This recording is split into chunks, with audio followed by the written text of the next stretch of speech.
Hello, this is the TradeSite US Stocks and Futures Market Preview for Thursday the 6th and Friday the 7th of September 2018. Hope you're having a good trading week. It has not been that exciting yet, even though it got a big down day, but it was a gap down and went lower on the NASDAQ. It's kind of a mixed bag. The S&P being down only 8 points.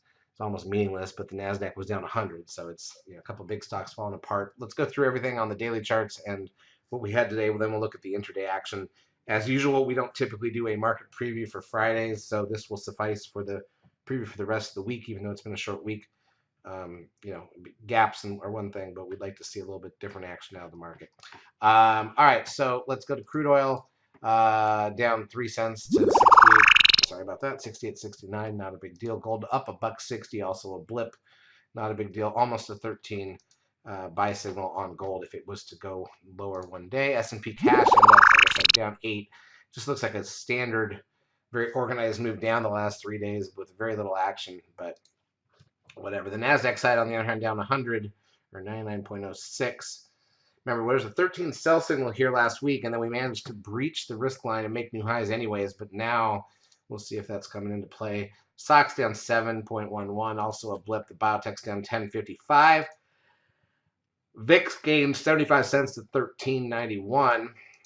Nasdaq, the trend at 0.68. That puts the 10-day moving average at 1.11, which is not a signal on the market at all.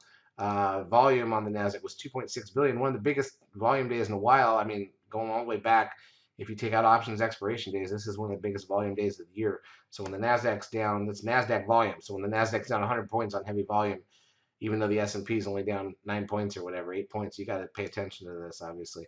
Advanced decline ratio on the Nasdaq negative 717. We've seen worse on the New York negative 333. Google loses $12.21. Apple down 1.49. Netflix loses 22.42. So the big ones were all down here. Amazon down 44.69. It's funny how 44 points on a $2,000 stock still looks like a blip, obviously. Tesla down 820. That does not look like a blip. TLT, the 20-year bond ETF, down 32 cents. They managed to keep the Dow up. The Dow Jones was up 22 points on the day. Goldman Sachs down 10 cents. Facebook, on the other hand, this does not look pretty. Down $3.98. All right, let's take a look at the intraday action 5-minute candles. So, again, we look back at Monday and Tuesday. So here we go, Tuesday on the ES, gap down, tried to move up a little bit, couldn't fill the gap, pushed lower, recovered, and then after about an hour and a half, that's it. I mean, the whole afternoon, again, it's just dead flat. So we haven't come out of the summer doldrums yet when it comes to the afternoon sessions. NASDAQ much more negative, broke the lows of yesterday and just kept going, left the gap behind, bounced midday, drifted to lower, but never made new lows. So that's kind of not really a tradable event the way we like to see them here. So it wasn't a super exciting day, unfortunately. We had a lot of stocks teed up that had the market broken to lows and they triggered. I think we would have had a massive day, but it just didn't happen. Hopefully, we don't just get another gap down tomorrow. That's not really what we like to see. In terms of economic data for the rest of the week, again, Thursday and Friday, we've got Challenger job cuts at 7:30 a.m. on Thursday, ADP non-farm employment change at 8:15, revised non-farm productivity and unit labor costs, the weekly and initial and continuing jobless claims numbers. Those are all at 8:30. Final services PMI at 9:45. ISM non-manufacturing PMI at 10, along with factory orders. Natty gas at 10:30, and then because of the Monday holiday, crude oil gets moved from Wednesday to Thursday at 11 a.m. We've got on Friday, though, the unemployment rate and the non-farm payroll numbers. That's a big one, even though it's still a summer Friday.